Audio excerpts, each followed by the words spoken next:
नमस्कार दोस्तों, आप सबको मेरा नमस्कार। आज मैं हीरो इलेक्ट्रिक और ओकिनोवा सहित कुल 12 निर्माण कंपनियां यानी कि मैन्युफैक्चरर के खिलाफ जांच के जो आदेश है उसके कारण क्या है वो आज मैं इस वीडियो में आपके साथ चर्चा करूंगा। हीरो इलेक्ट्रिक, ओकिनावा ऑटोटेक के अलावा जांच के दायरे में Okaya EV, Revolt Intellicorp, Jitendra new EV tech, electric mobility पहले जो एमटीएन नाम से था, Kinetic green energy, Lohia auto industries, A1 cycle, Thukral electric bike, Vijay electric वाहन इंटरनेशनल और एक अन्य ब्रांड शामिल है। अब दोस्तों, ये जो इलेक्ट्रिक मैन्युफैक्चरर्स है यानी कि OEM मतलब ओरिजिनल इक्विपमेंट मैन्युफैक्चरर, ये जो मैन्युफैक्चरर है इनके खिलाफ जांच के आदेश क्यों निकले हैं, क्या है वो सब्सिडी का झोल झपाटा, आज मैं अपने इस वीडियो में इन सभी बातों पे चर्चा करूंगा। नमस्कार, मैं हूं Subir Ranjan, media tube channel में आप सभी का स्वागत है। और हाँ दोस्तों, ये इन्फॉर्मेशन जितना हो सके उतने लोगों को आप शेयर कीजिए। बहुत इंपॉर्टेंट वीडियो, बहुत मैं तथ्य के साथ आपसे बात करूंगा ताकि आपके जो भी रिलेटिव्स है, आपके जो रिश्तेदार है, आपके फ्रेंड्स है, वो कहीं इसका शिकार तो नहीं हो रहे। पूरा डिटेल्स मैं अपने इस वीडियो में कवर करूंगा। चलिए शुरू करते हैं।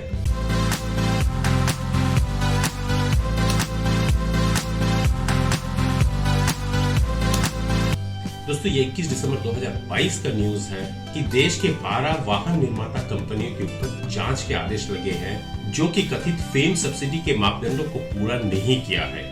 ये पूरा झोल झपाटा कवर करने वाला हूँ, बिल्कुल भी स्किप मत कीजिएगा। आपको एक बात मैं पहले ही बता देना चाहता हूँ कि केंद्र सरकार इलेक्ट्रिक वाहनों को बढ़ावा देने के लिए फेम स्कीम की शुरुआत की थी, जो एक प्रकार का सब्सिडी है। इसके तहत ग्राहकों को इलेक्ट्रिक कार या इलेक्ट्रिक व्हीकल में, वो चाहे 2 व्हीलर हो या 4 व्हीलर हो, अच्छा खासा सब्सिडी मिलता है। अब केंद्रीय भारी उद्योग मंत्री यानी कि heavy industries minister Mahendra Nath Pandey ji ने बीते मंगलवार संसद में बताया कि 12 वाहन निर्माता कंपनी ने फेम स्कीम के मापदंडों को पूरा नहीं किया, उनका उल्लंघन किया है, जिसके कारण उनके ऊपर जांच शुरू हो चुकी है।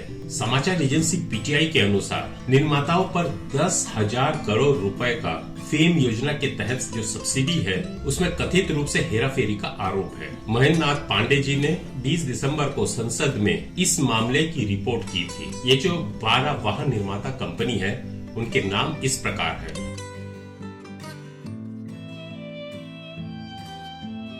केंद्रीय भारी उद्योग मंत्री ने कहा कि OEM के खिलाफ सरकार को प्राप्त अधिकांश शिकायतें फेम 2 स्कीम के तहत निर्धारित चरणबद्ध विनिर्माण कार्यक्रम यानी कि PMP के दिशा निर्देशों के उल्लंघन से संबंधित है। OEM के खिलाफ सरकार के पास जो भी शिकायतें गया है उसे जांच एजेंसियों के पास भेज दिया गया है। रिपोर्ट आगे बताती है कि प्रारंभिक जांच के कारण 2 OEM से EV मॉडल की फेम योजना को निलंबित कर दिया गया है। हालांकि प्रभावित OEM के नामों का खुलासा नहीं किया गया है, डिस्क्लोज नहीं किया गया है। अब दोस्तों, ये फेम 2 का जो सब्सिडी है वो काम कैसे करता है एक बार उसे समझते हैं। सबसे पहले फेम 2 के अंतर्गत आपको एक वाहन, इलेक्ट्रिक वाहन खरीदना पड़ेगा। अगर OEM जो मैन्युफैक्चरिंग कंपनी है, मैं जैसा आपको पहले बताया, OEM मतलब ओरिजिनल इक्विपमेंट मैन्युफैक्चरर, मतलब जो कार या इलेक्ट्रिक व्हीकल, स्कूटी हो गया, बाइक हो गई इलेक्ट्रिक के, उसके जो मैन्युफैक्चरर है वो अगर इंसेंटिव देना चाहते तो सबसे पहले उनको खुद को रजिस्ट्रेशन करवाना पड़ेगा। जब आप किसी शोरूम में इलेक्ट्रिक व्हीकल खरीदने जा रहे हैं तो आपको कौन सा प्राइस दिया जाएगा, ये है प्रश्न। मैं आपको बता देता हूँ, जब आप एक इको फ्रेंडली बाइक या स्कूटर या गाड़ी खरीदने जा रहे हैं तो डीलर आपको सब्सिडी अमाउंट को डिडक्ट करके प्राइस बताएगा। फॉर एग्जाम्पल, जैसे कि आपका गाड़ी 1 लाख रुपए का है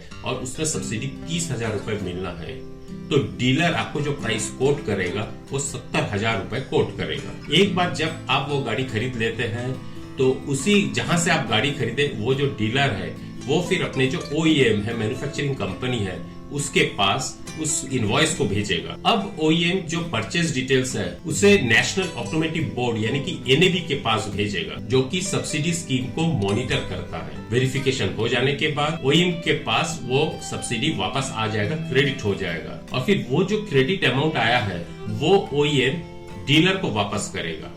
ये है एक्चुअली फेम 2 का सब्सिडी स्कीम। लेकिन होता क्या है, जैसे आप एक गाड़ी लेने जा रहे हैं, उसका कीमत है 1 लाख रुपए, आपसे शोरूम वाले जो है वो आपसे पूरा 1 लाख रुपए ही लेगा। ये कहेगा कि अभी आप गाड़ी ले जाइए, 1 महीने बाद या जब भी वो सब्सिडी आता है वो हम आपको वापस कर देंगे। गड़बड़ यही से शुरू है और ये गड़बड़ का फिगर पूरे इंडिया में अगर देखेंगे तो बहुत बड़ा है, 1000 करोड़ रुपए में है। सिर्फ इसी कारण जो 2 कंपनी जिसका नाम डिस्क्लोज नहीं किए हैं उनके ऊपर जांच के आदेश है, उसके साथ साथ 10 और कंपनियां हैं जिनके ऊपर जांच के आदेश दे दिए गए हैं और जांच चल भी रही है। आज के डेट में भी मेरे पास वो रिपोर्ट नहीं आया है, बहुत शीघ्र वो भी प्रकाशित हो जाएगा। मैं अपने वीडियो के थ्रू वो भी आपके सामने लेके आऊंगा कि कौन सी कंपनी उस जांच में आए हैं, वो क्या घोटाला किए हैं और कितना किए हैं, वो सब पूरा डिटेल्स में आपके साथ लेके आऊंगा। दोस्तों अब मैं आपको एक लेटर दिखाना चाहता हूँ। ये देखिए दोस्तों, ये लेटर है, ये डिपार्टमेंट ऑफ हेवी इंडस्ट्री ने इशू किया है 23 दिसंबर 2019 को। अब देखिए number 2 point, as per clause 7.2 of the above guidelines, each OEM at the time of billing to their dealers will deduct corresponding incentive at the end from the total price of vehicle, which will be arrived after including all GST taxes etc. at prescribed rate on total cost of the vehicle.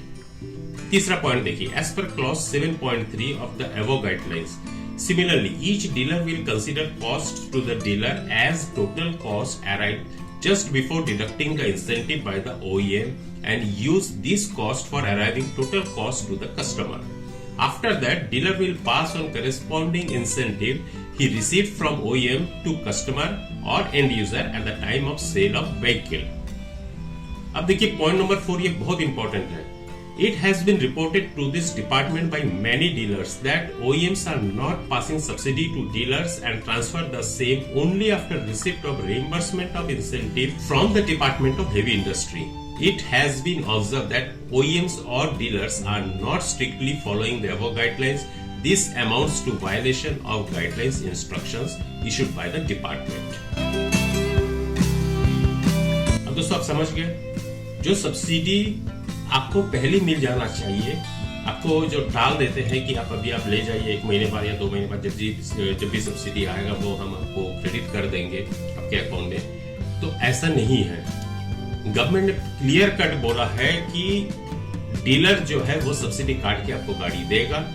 मतलब 1 लाख की गाड़ी आप 70,000 में लेंगे, 30,000 का जो है वो पास करेगा आपके इनवॉइस को OEM के पास, OEM पास करेगा NAB के पास, NAB वहां से सब्सिडी रिलीज करेगा OEM को, OEM फिर उसे पास करेगा डीलर को।